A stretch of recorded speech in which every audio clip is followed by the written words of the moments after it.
Akashi gripped the steering wheel tightly, his knuckles turning ghostly white in the process. He was weaving in and out of lanes, maneuvering around cars. He was on his way to the airport to pick up his husband. The MSBY team was on a little break, allowing their players to come back home or do whatever they wanted for a few days before they had to return to the court. He got the call from his husband about this news and he was already on a flight back to Tokyo. Akashi was spaced out the entire drive and only came to when he arrived at the airport. He waited in the pickup line, phone in hand, and eyes scanning the area for Bokuto. He saw him walk out of the doors, suitcase in tow, and he stuck his head out of the window signaling him to come over. When he saw Akashi waving at him, he smiled brightly and jogged toward him. Kiji. He dropped his bags and hugged him, picking him up and spinning them both around. I missed you. I missed you too. Time skip. They made it back to their house a few hours ago and they were both lazing around on their couch, something playing on the TV in the background. Akashi was laying across his lap, enjoying the feeling of Bokuto's hands in his hair. He rolled over so that he was facing Bokuto. Did you remember to schedule your doctor's appointment? Doctor? For what? Akashi sat up, confusion written all over his face. What do you mean for what? Did you forget that we were trying to have a whole family? It was now Kotaro's turn to look confused. They sat there in silence staring at each other until it was like a light bulb went off in his head. Oh. You're talking about the IVF thing, right? What else would I be talking about? I'll schedule it tomorrow morning before I have to leave. How could you forget? Was it not important enough for you to remember to do it earlier? Can you give me a break? I just came back. It doesn't matter, it should have been done. You told me that you knew that you were going to be coming back home for a while. Why couldn't it have been done? Kashi. No. It's like we're not even in sync anymore. You're never home, and when you are, I try to respect the fact that you're tired and want a break, but how could you? This is important, Ko. Akashi slipped off the ring that was adorning his finger and slammed it on the coffee table. He stood up from his place on the couch and stormed into their bedroom, slamming the door. Shit. He picked up the ring, examining it for a few seconds before walking in the direction of their room. He tried opening the door, but upon discovering that it was locked, he knocked instead. Kiji? Are you in there? Where else would I be, Kotaro? I'm clearly in here. The older man winced at the tone of his voice. Can you please unlock the door? I have something to give you. If it's that ring, then I don't want it. You can keep it. Kashi. He leaned against the door trying to listen. He sighed and he was about to turn away when he heard light sobs coming from the other side. I can hear you crying. Will you please unlock the door? He stayed still for a few moments but didn't hear any movement. Please. After a few seconds, he heard the lock click, signaling that the door was no longer locked. He pushed open the door to find Akashi curled up on the edge of the bed with his chin resting on his knees. He walked toward him and sat on the floor in front of him. What have I told you about crying with your glasses on? Akashi let out a half-hearted laugh, his features lighting up for an instant before going dark again. I have something for you. He opened his hand, facing upwards, presenting the ring that he abandoned downstairs. He gestured for his hand and he reluctantly gave it to him. Bokuto slid the ring back on his finger with a small smile. He looked up at his face to find that he wasn't smiling. Wait. I have something else. He stood up, running out of the room, and before Akashi could even register what was going on, he was back, holding a small bag in front of his face. Open it. Akashi took the bag from him and opened it, revealing a pair of intertwined rings. He picked it up and held it in his hands. A necklace? He inspected the rings and on the inside of both said 3 words and their names on each. Ko. He looked up to find his husband looking at him with his signature smile. Are these? Yes, they are. As a promise to you that no matter how far away I am from you, you can still have a little something of mine, hopefully, to remind you. Bokuto took it from him and put it over his head for him. And this acts as an I'm sorry gift. Kiji let out a light-hearted laugh as a blush started to creep into his cheeks. And, I want to say sorry as well, it was wrong of me to yell at you like that. Oh, but you had every right to. I should have remembered something so important.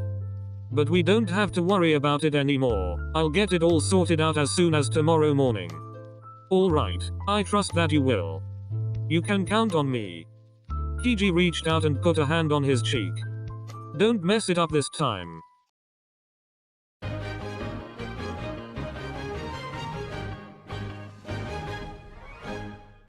Downstairs cooking breakfast before he had to leave for school. He always made it a point of making something for Daichi whenever he had to go to work because he normally leaves before him. Sugar was humming a pop song when he felt arms wrap around his waist. Morning Daichi. Morning. He released his hold in his waist and walked away. Sugar finished making his husband a plate and packing his lunch, before turning around to serve him. He placed the plate down on the table and almost immediately the other started to dig in as if he hadn't eaten in days. Why are you so hungry? I don't know. I think I know why. I think it's because you never came home last night. Probably. You want to tell me about that? Sugar, please. I don't want to get into this right now. He stood up and put his plate in the sink. As he walked past him, he gave him a quick kiss on his cheek before walking out the door, without uttering another word. Sugora scowled and walked over to the sink. He picked up the plate, holding and inspecting it for a second before throwing it back in the sink.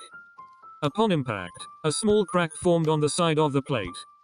Koshi sighed before grabbing his bag and walking out of the door. He headed into the garage, only to find that the car was gone, already in use by someone else. On any other day he wouldn't have minded since the school was within walking distance, but today it just gave him another reason to be pissed off. He let out a frustrated groan before walking through the front door, beginning his commute to work on foot. Time skip. School was finally over and it was time to go home, and any work that needed to be done could be finished at home. As he was walking down the halls he waved and said goodbye to his coworkers and started the walk home. He had calmed down since that morning and he was ready to just forget about it. He walked through the door and called out for his husband like he normally does. Daichi. I'm home. He hung up his bag and waited for a response, but was surprised when he never got one. Daichi. He called out again, just to be sure, but then had to accept the fact that he wasn't home. This wasn't exactly the most surprising or unexpected thing, since Daichi's schedule tended to be quite unpredictable. Sugar checked the time. 5:15. I hope he just got held up at work. I'll see him when he gets home. He grabbed his bag again and headed into the living room. However, I can get a start on grading papers without any distractions. He took a seat on the couch and started to work. Time skip. Sugar opened his eyes and looked around in a daze. Shit. Did I fall asleep? Dart. He looked down to find a pen still in hand and papers scattered all over the table and floor. Did I get any work done? It still looks like there's so much to do. He sighed and checked the time. 11:34. I'll finish this up tomorrow morning before the kids come in. He started to pack up the papers and reorganize the space that he took over for a few hours. Is Daichi home? Dart. Daichi. Are you home? No response. He better be asleep. He marched to their bedroom and quietly opened the door, only to find it unoccupied. What the hell? He ran back to the living room and picked up his phone, calling his husband's cell. It rang twice before going to voicemail. He called again, but this time it went straight to voicemail. What the fuck? Is he ignoring me? Dart. He paced around the living room for what felt like ages, thinking and waiting. He heard the front door open slowly and he turned around, coming face to face with his husband. Oh my god. Where were you? I was so worried. Out. His unease turned into irritation at the one-word response. Yeah, what's the problem? What's the problem? You have got to be kidding me. I wake up in the middle of the night, it's almost 12 in the fucking morning, and my husband is nowhere to be found. I was going to call you, but I didn't want to wake you up. Don't bullshit me, Daichi. You were never going to call. And what were you doing out so late anyway? He paused before answering his own question. You were out with her, weren't you? Well, it wasn't just her. Oh my god, look, Daichi, I have no problem with you going out with your friends, but can you at least call me to let me know that you'll be in late? Fine, whatever, I'll do it next time. He brushed past him in the direction of their bedroom. Tears sprang up in Koshi's eyes. He whirled around. Do you not love me anymore? Sugar. No, tell me. You just seem so distant and cold recently. It's just stress from work, baby. Please, can we go to bed? Sugora looked down and slowly slid the wedding band off of his finger. He walked up to his husband. Here, take it. Koshi. Take it, Daichi. Daichi opened up his hand and Sugar dropped the ring. He sighed and walked past him into their bedroom, closing and locking the door. Sugora didn't come out of the room until the next morning. When he opened the door, he saw his husband lying on the ground right in front of the door, and he almost tripped over him. It put a little smile on his face and he put a hand over his mouth to cover it. Still not out of the doghouse, but this is better.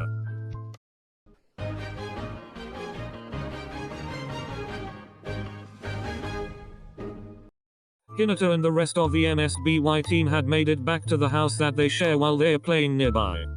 Normally Hinata had a bunch of energy after a game, along with Bakuto and Atsumu, but tonight he just couldn't be bothered. He headed toward the stairs, and when he was halfway up the stairs he heard several of his teammates call out to him. Chibi-chan. Where are you going? To bed. Or, normally you stay down here with us for a while. Shoyo offered him a small smile. Sorry, not tonight, Bakuto-senpai. Let him go, Bokken. We can hang out with him tomorrow. Hinata took this opportunity to escape to his room. Even though it was a room that he shared with Bakuto, he decided to lock the door. He didn't want to be bothered with those two tonight. Besides, he'll probably pass out on the couch anyway. He walked around the room, trying his best to dodge and step over the clutter that was occupying their floor. He successfully made it to the bed on his side of the room and collapsed face first. He pulled out his phone to check. No new notifications. I should call him. What if he didn't make it home? Dart. He took a deep breath and started dialing the number. He held the phone up to his ear and listened to it ring, and ring, and ring. Right when the phone was about to send him to the voicemail, he answered the phone. Tobio. It was quiet on the other end. Tobio, are you there? Shoyo. Did you make it back to your house yet? Yeah, I did. I'm in my room right now. Good, we need to talk. Hinata heard him laugh a little on the other end. Aren't we already talking right now? No, I mean we are, but that's not what I meant. Do you think that we can meet up nearby? I don't know. Please? Who knows when I'll be able to see you again? A sigh could be heard on the other line. Fine. Where? The park. Which park? There's like 100. You know which one? Do I? I hope you would, considering it's the place where you asked me out in high school. That was like 10 years ago, Shoyo. If I can remember it, then you can too. Meet me there in 45 minutes. He hung up the phone without even bothering to wait for a response. Ugh, how can he not remember that? I know it was 10 years ago, but still. Dart. He sighed as he got out of the bed. Or maybe, am I being too hard on him? Dart. He shook his head. No. He should remember a spot that holds a memory so important. Dart. He opened the door to his room, trying to think of a way to sneak out without raising the attention of the others downstairs. I think I could make it out of the back door. No, I'd still have to go downstairs. He turned around and spotted the window that was in his room. He walked back into the room, quietly opening the window and climbing out. This reminds me of high school. Time skip. He was waiting on a bench underneath a huge tree in the middle of the park. He's late. He sighed and looked up at the sky. He couldn't see many stars since he was still in the city, but he could still see the moon.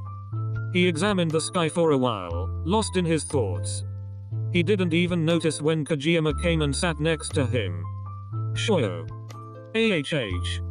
A warning next time please. Sorry, what did you want to talk about? Straight to the point, eh? Dart. He looked down at Kojima's hand, the real reason he wanted to talk to him, away from their respective houses. Where's your ring? He could see his eyes widen and some of the colors drain from his face. He looked down at his fingers and then looked back up at him. You know we have to take it off when we play games, right? You're talking to another athlete, Tobio. I know the rules. Yeah, so you see, I had to take it off for the game tonight. I had to take mine off as well. But look at my finger. He held up his hand in front of them and lo and behold, the engagement ring was there decorating his finger. I don't understand you cags. Why is it so hard for you to remember to put your ring back on? That should be one of the first things you do. Kojima was looking down, not willing to make eye contact with his husband. I don't really like wearing it. What? I know he did not just say that. Dart. You don't like wearing it? That's literal bullshit, Kojima. Like what the fuck, we're married. He shoved his hand in his face again. He sat back and took a few deep breaths. They sat in silence for a few seconds. Well, aren't you going to say something? Kojima opened his mouth as if he was about to say something but then closed it and shook his head. I cannot fucking believe you. He stood up and took off his ring and threw it. Fuck you, Kojima. He started to walk away but then quickened his pace. He ran back to the house, tears staining his face. He burst in through the front door, startling his teammates who were sitting on the couch. Whoa. Shoyo, I didn't know you were. Wait, what happened? Shoyo collapsed on the floor and just cried. They all crowded around him, trying to figure out what was wrong, but he could barely speak through his sobs. After a while, they finally got what happened and they were all pissed off and ready to beat Tobio's ass. They were all yelling threats and hyping each other up when they heard knocking on the door. Two of them opened the door and all hell broke loose. There was yelling, it was loud, and Hinata knew that there was about to be a fight between his husband and his fellow players. Guys, stop. Let him in. They took a step aside, letting him pass into the house. Hinata stood up and wiped the tears out of his eyes. What do you want, cags? He simply held out his hand and opened it, revealing the ring that he threw. I think this belongs to you. He grabbed Shoyo's hand and slipped the ring back on his finger. I'm sorry, Shoyo. Please. Can you forgive me? Hinata sighed and looked down. Shoyo, please, I am sorry. I don't know what I'm going to do to make it up to you, but I'll do anything. Just wear your ring, Tobio. That's all I'm asking. Kojima pulled the shorter man into a hug and let him cry into his chest. 𝚎𝚘 had to herd their teammates into another room to give them some sort of privacy. Hinata would have to remember to thank him for that one.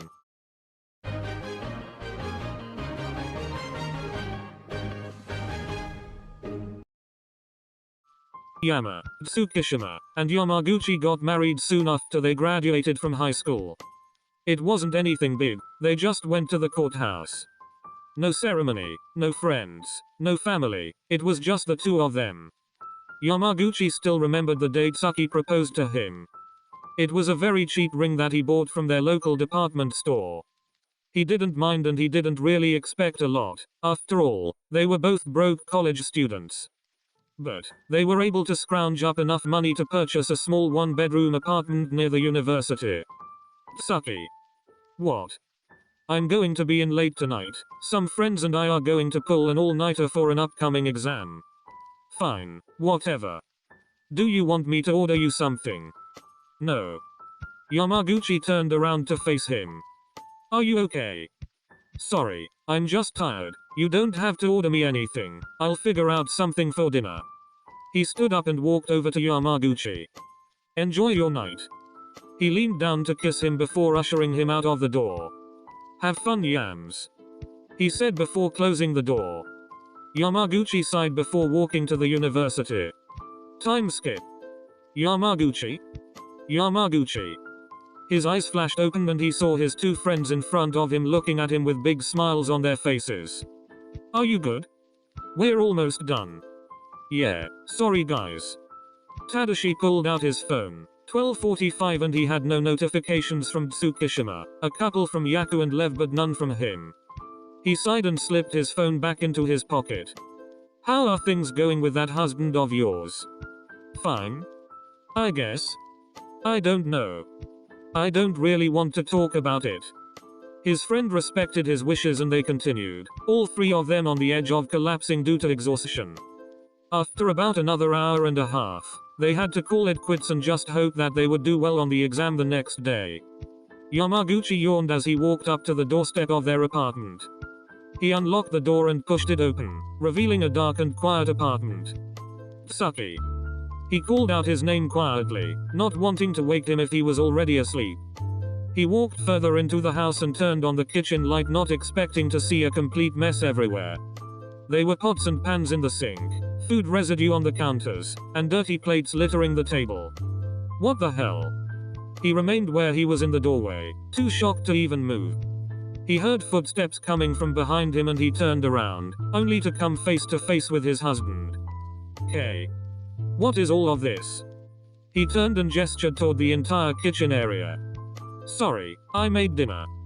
What? How did you make this big of a mess? You know I don't know how to cook. Then why would you try? Because you said you weren't going to order anything. Why didn't you just order anything for yourself? And you could have just called me and asked me again. Are you trying to say that this is my fault? Who else's would it be? Yours. How is this my fault? It's past 2 in the morning and I'm just getting back home. Why couldn't you at least try to clean up this mess? Tsukishima sat back in silence and watched him yelling with a smug smirk on his face. Wipe that damn smirk off your face. Nothing about this is funny. What has been up with you recently? You've been snappy and just more rude than you normally are. Tsukishima nonchalantly shrugged his shoulders and stuffed his hands in the pockets of his sweatpants. I cannot believe you. He slid the ring off his finger and slammed it on the kitchen table, before brushing past him and retreating to their bedroom. He buried himself underneath the sheets and began to wonder where it all went wrong. After a few minutes, he heard the door open and he felt the bed sink underneath someone's weight. Tadashi. He tried to pull the sheets away from his face but he wouldn't let go. What do you want? I don't want to talk to you right now. Can you please just sit up and look at me? Yamaguchi thought for a moment before complying. He sat up and almost immediately a small box was thrust into his face. Open it. Yamaguchi took the box in his hands, examining it for a moment before slowly opening it. Inside the box was a new ring, or it was more like a band. Is this? Yes, it is. He took the box and removed the ring, turning it over in his hand before gesturing for Tadahi's hand. He slowly slid the ring back on his finger. Don't do that again, okay? How could you afford this? The reason that I've been acting all snappy and rude is that I've been picking up extra hours at work so that you would be able to have a new ring, a proper wedding band that I wasn't able to get you. Tears welled up in the other's eyes. How could he be so stupid? I'm so sorry, Tsuki. It's okay, Yams, and I'm sorry too, I should have acted better. Well, it's okay now. He held up his hand, examining the way the new ring looked on his finger. I'm glad you feel better now, but I am really sorry. So am I. Does this make it up to you? Yamaguchi brought a finger to his lips. I guess so. I'm glad. He leaned in to kiss him. It was light and it didn't last very long. You still need to clean up the kitchen. Damn it, I thought I could get out of it. Nah, go clean it. Now. Tsukishima whined but he got up while Yamaguchi eventually went back to sleep.